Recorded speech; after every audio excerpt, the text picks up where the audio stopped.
अमेरिकी नेताओं के मुस्कुराते चेहरों को दोस्ती समझने की भूल मत करिए। दोस्ती की मिसाल देने वाले देश ने अब ऐसी रिपोर्ट जारी की है जो भारतीयों के मन को चुभ रही है। ये अमेरिका के पूर्वाग्रह से ग्रसित सालाना रिपोर्ट है।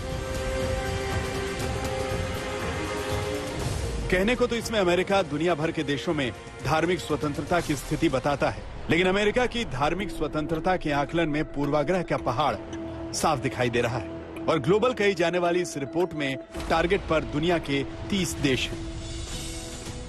100 पन्नों वाली पूर्वाग्रह से भरी रिपोर्ट में अमेरिका सर्वे कम करता है और एजेंडा ज्यादा चलाता है। सिलेक्टिव होकर चिंता जताई जाती है। धार्मिक आजादी छीनने के नाम पर अमेरिका कुछ देशों पर चुन चुनकर वैचारिक पत्थर फेंकता है। वो ह्यूमन राइट्स के ऊपर में, रिलीजियस हार्मनी और रिलीजियस डिफरेंसेस के ऊपर दुनिया में कई जगह इस तरह की रिपोर्ट्स बनाते हैं। मेन रिपोर्ट का जो नजरिया ये होता है कि किस तरह उसको उन मुल्कों के खिलाफ यूज किया जा सके, उनके ऊपर प्रेशर दबाया जा सके, इस तरह की बात होती है बेसिकली, और हर बात होती है। जहां तक ये भारत के नाम की बात है, तो भारत ने उस रिपोर्ट को पूरी तरह जंग किया है और उसको इसका कोई मीनिंग नहीं है। उसके बारे में कभी इस तरह की जब भी रिपोर्ट्स होती हैं, ये किसी ना किसी संदर्भ में वो अपने आप बना करके उसको यूज करते हैं। दुनिया के किसी भी देश में कोई भी घटना हो, अमेरिका का इसमें पूरा इंटरेस्ट रहता है। लेकिन धार्मिक आजादी पर अमेरिका की चिंता केवल 30 देशों तक सीमित है। इसमें भी भारत को लेकर उसे विशेष चिंता है।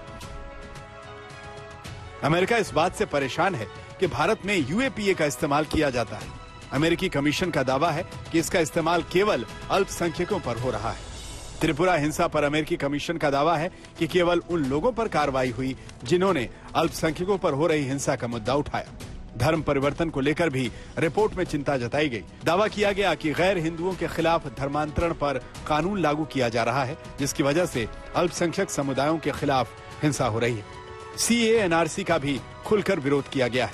इस प्रक्रिया को भेदभाव वाला माना गया है। ऑक्सफैम की रिपोर्ट के हवाले से कहा गया है कि 2021 में 33% मुस्लिमों के साथ अस्पताल में भेदभाव हुआ। किसान आंदोलन का जिक्र करते हुए दावा किया गया है कि आंदोलन में शामिल सिखों को आतंकवादी बताया गया। अमेरिका की ये दशकों पुरानी रवायत है कि वो किसी देश के कानून और नियमों का पालन करवाने के तरीकों पर सवाल उठाता है और इसके पीछे होती है उस देश को रिमोट कंट्रोल से चलाने की इच्छा।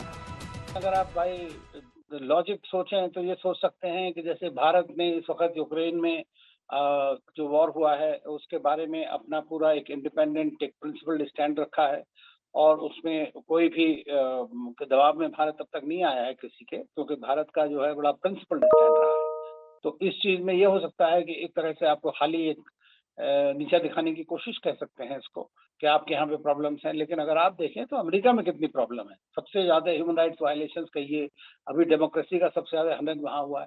तो उनका ये है अपने गराबान में देखेंगे नहीं, लेकिन दूसरे के फटे में जरूर टांग अड़ाएंगे।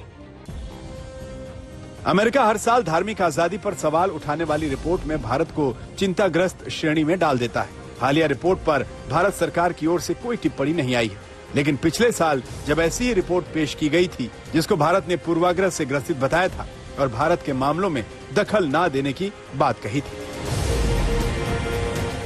आज तक ब्यूरो।